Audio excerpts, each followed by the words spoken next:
Everyone. I'm Caleb Silver, the editor-in-chief of Investopedia. Delighted to be here at Web Summit. What an interesting panel we have here.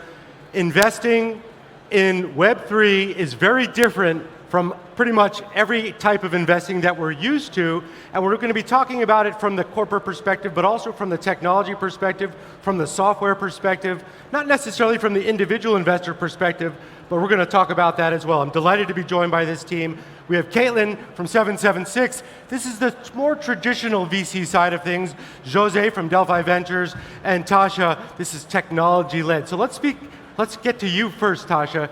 You invest, but with technology, much less than capital.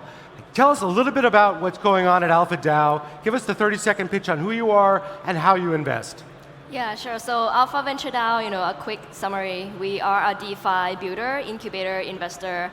So our niche is in DeFi, right? And pretty much, how we incubate a lot of projects is pretty much focusing a lot on grooming the product, caring a lot about go-to-market strategy. I think a lot of people misthink that, growing product in Web2 is very much the same in Web3, which is very different. So we help a lot of the incubator projects that we incubate, leveraging our know-how in building DeFi products to groom the projects. So in total, we have incubated about 10 projects, work with a lot of investors and VCs, and send those off to early stage investors as well. And internally, as Alpha Venture ourselves, we also build a lot of DeFi products. The flagship product is called Alpha Homora, with the maximum TVL, or total value lock, of about $2 billion globally. Yeah, so tech-led software helping develop projects. Jose, you're a combination of both, some capital, some tech, some software muscle. Tell us a little bit about Delphi Ventures and the labs. How do you approach it? Yeah, so I'm Jose from Delphi Digital. So we have sort of three parts of the business. We've got a research arm where it's what the name says. We research protocols in depth, do a bunch of data analysis, stuff like that. We have a venture arm where we invest, and we're actually investors in Alpha Venture DAO as well. And we have a labs arm, which started off as sort of consulting and working very closely with protocols like Aave and Compound Synthetics on mechanism design and risk framework and smart contract development, and now has switched to more of a building from the ground up. So kind of a protocol R&D lab where we're really birthing Web3 protocols from the ground up. We do a mixture of incubating, like more similar to what Alpha does, where we're kind of birthing these protocols from within labs.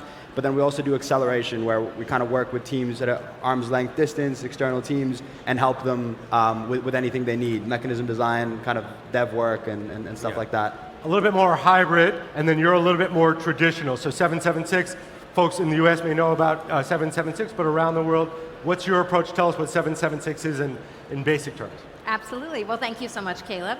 Thank you to all of you for showing up for our little talk today. My name is Caitlin Holloway. I am founding partner at venture capital firm 776. My business partner, Alexis Ohani, and I started this firm about 2 years ago. We are stage and thesis agnostic, but we do have a particular shine for all things Web3. A company that I recently invested in and led the round in is Doodles. So happy to be here. Cool, great to have you here. So when we're talking about how to deploy either capital, technology, or people into some of the companies you believe in, there's prisms that you all are looking at. What falls into those prisms, what doesn't? Let's start with 776. What are the must-haves for companies coming to you? Absolutely. I think it's worth noting a little bit about my background. So I have not always been on the investing side of the business.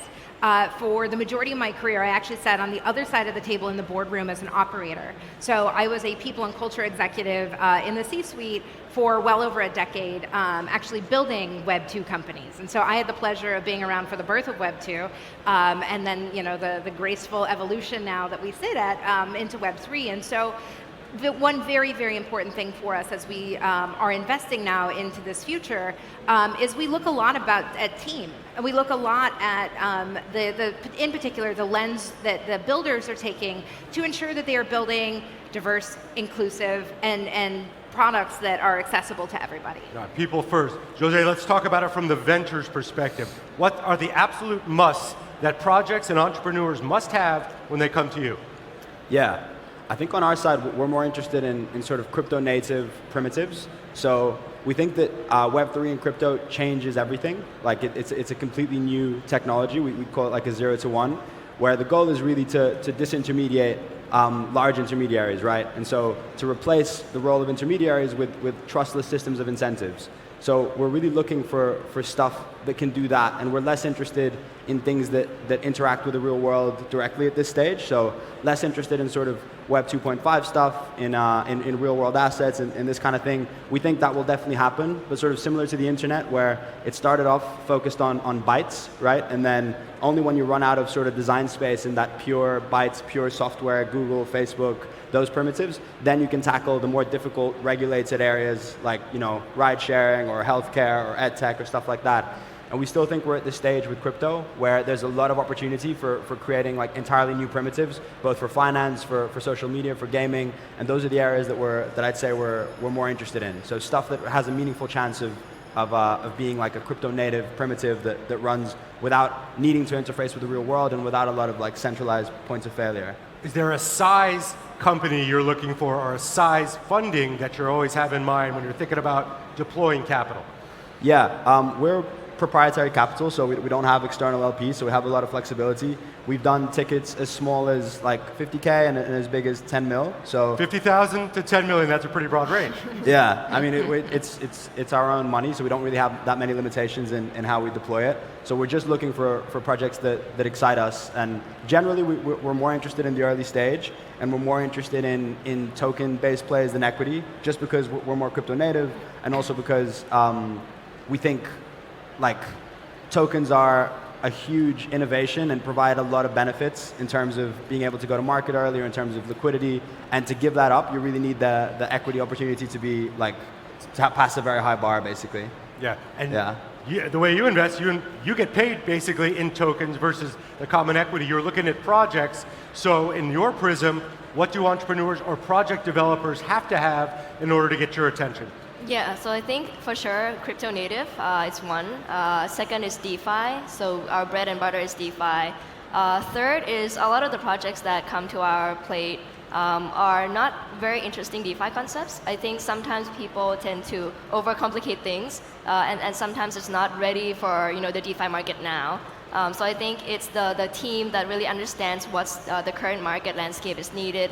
Because as Jose was saying, like we're not ready for the real world stuff yet when regulations are not settled and et cetera, right? So I think it's that prism that we're focusing on. And another thing from the team perspective, I think is really, really important. The core team has to be really strong, so we care a lot about the founders dynamic. We actually interview very deeply around the relationship among the founders, because for every successful projects, there are going to be a lot of pivots and a lot of change on the product along the way. And if the core team and the founders are really strong, then they're going to be able to navigate the very confusing Web3 landscape, which is where we are now. Right. I mean, ideas are important, but the common thread through all of you is, well, crypto, DeFi, Web3, but also people. Each one of you said it's the people, it's the team. That never changes when it comes to investing. But in terms of your expectations, everyone in your business and out there in venture, they want ROI, they want a return on investment. How do you realize that? What is it? What are you looking for, and what are your expectations for ROI in the projects you invest in? Yeah, so I think for us, it's different from, let's say, typical, Web 2 investing in which you have to have, let's say, 10x or whatever number that you have to return the capital to the investors again, right? For us, we're actually exploring more of like a communal investing, so more of community join to invest. So I think the expectation more or less is more of that the tokens are going to be live within a year. So it's more of a time frame expectation as opposed to the actual returns. For sure, I think a lot of the people would, especially in crypto, it's more than 10x is the standard. So I think that's where we're just keeping the standard for crypto landscape. Right, and your timelines, you got two things going on. You want to get paid in tokens, you want equity as well. In terms of timelines for your ROI, how long do you give some of these companies, or does it depend on the type of project you're investing in? Yeah, the answer is it depends, but in general, we think that if crypto is to succeed the way we think it's going to be, it's going to succeed, then most of the value is far in the future. Where where we're at right now is sort of nowhere near the levels of adoption that we're going to see in the future. So our holding period tends to be very long. Like ideally, when we invest in something, we don't really think about when we're going to be selling it or liquidating it. We intend to be investing in crypto for the rest of our lives, and we're managing our own capital, and we just want to try and allocate it to sort of the projects that we see as the most promising ones. But we don't, obviously there's times when like the thesis changes or the project changes, and then we have to adjust, and we might sell earlier than that. But in general, if we believe in the thesis and we like the project, we're looking to hold it for forever, basically. Yeah. At 776, a lot of the companies you invest in are more consumer facing. They may be apps, they may be software, but there are brands that we might be familiar with. You mentioned Doodles, there's a lot of other success stories in there. Is your expectation for ROI a little bit more compressed in terms of timeline, or are you a little bit more flexible? Yeah, I think this is an interesting evolution that we're going through right now, where in traditional venture capital, when you're investing into Web 2, these are longer plays with equity, right? So you're thinking, best case scenario, 7 to 10 years for some sort of liquidity event where there's either a major acquisition or you're being listed in the public market. And what we're seeing now with Web3 is you have a variety of ways to achieve liquidity and getting that return on investment, maybe at different stages or phased even, depending on things that shift or change. I would say though, for us, it definitely depends on the type of business. So, we also invest a lot in the back end and the picks and shovels of tooling and ensuring that the blockchain is safe from the nuts and bolts side, all the way through to that consumer facing. And I think that we love ourselves a good SAFT, so you can get equity and a token, and then you can kind of play with it. But we really kind of subscribe to the same long term. We believe that this is technology that's here to stay. It just has this kind of nice little release valve that you can play with from time to time to get additional liquidity potentially earlier. Right, and you said before, it's not a choice whether you're going to be Web3 or not. You're either going to be Web3 or you're just not going to be here in a few years. What do you mean by that? I think for folks out there, they kind of get what that means, but there are plenty of companies that are going to be here, but they've got to be playing in that world. What does that mean for 776? Absolutely. It's so interesting. When people used to say like, oh, I invest in Web3 as if it's a vertical. For us, it's not a vertical. You said it yourself. Truly, if you are a company who is not thinking about building on the blockchain and building into the future, which is, our mortgages, our health records, the shoes we're wearing will eventually live on the blockchain in some capacity. And so does that mean that every company now, I invest a lot in women's health tech. Do they need an NFT? Very likely not. Very, very likely not. But does every company just start thinking about their community?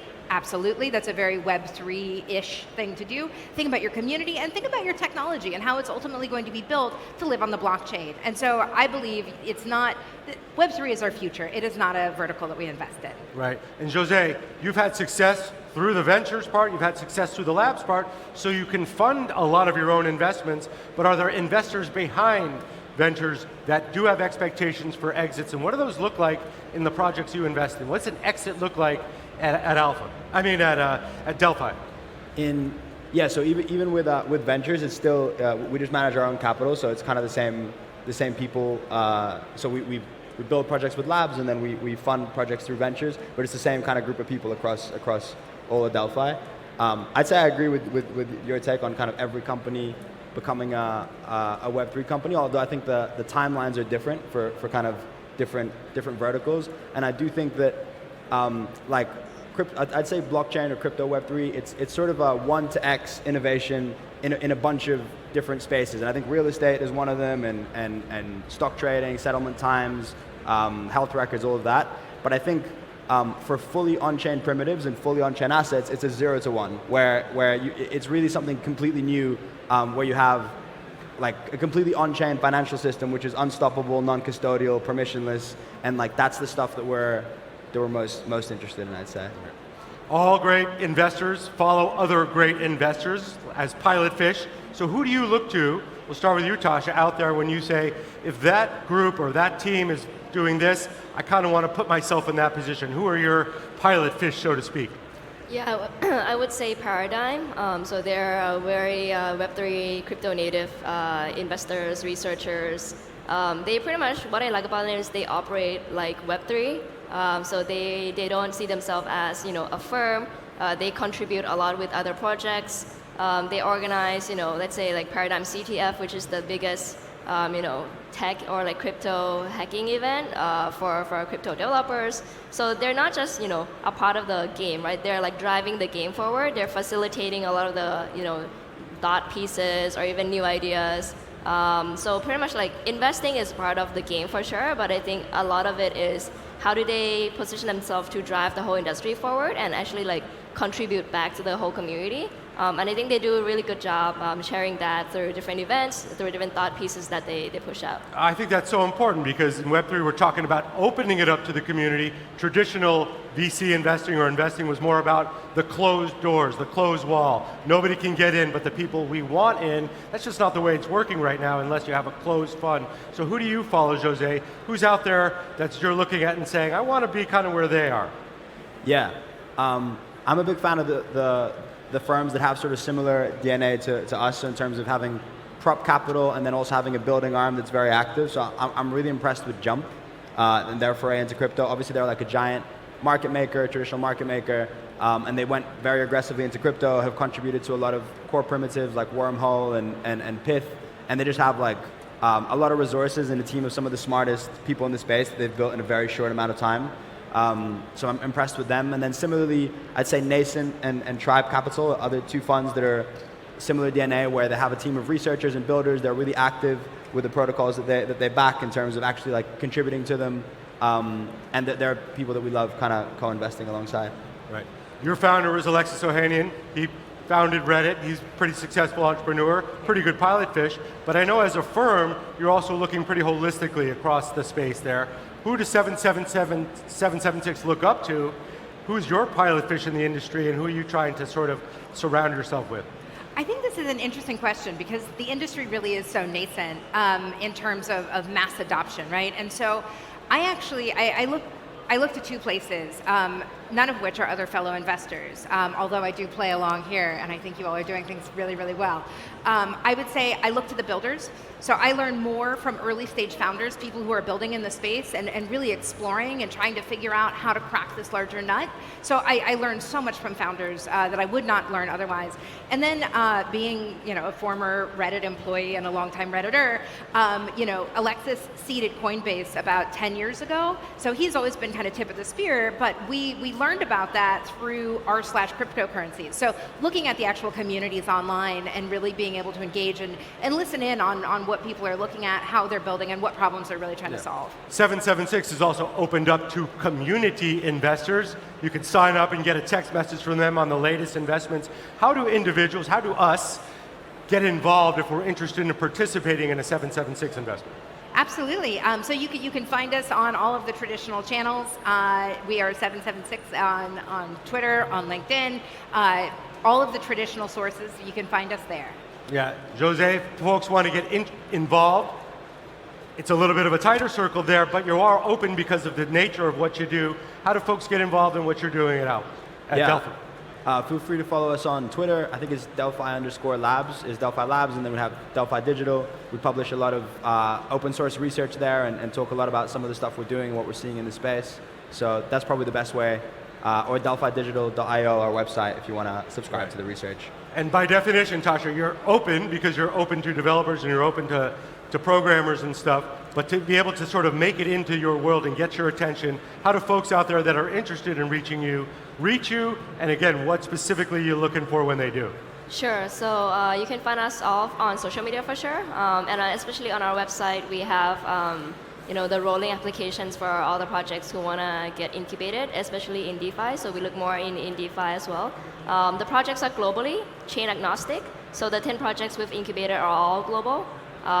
Majority in the US and Europe, a few in India, a few in Southeast Asia as well.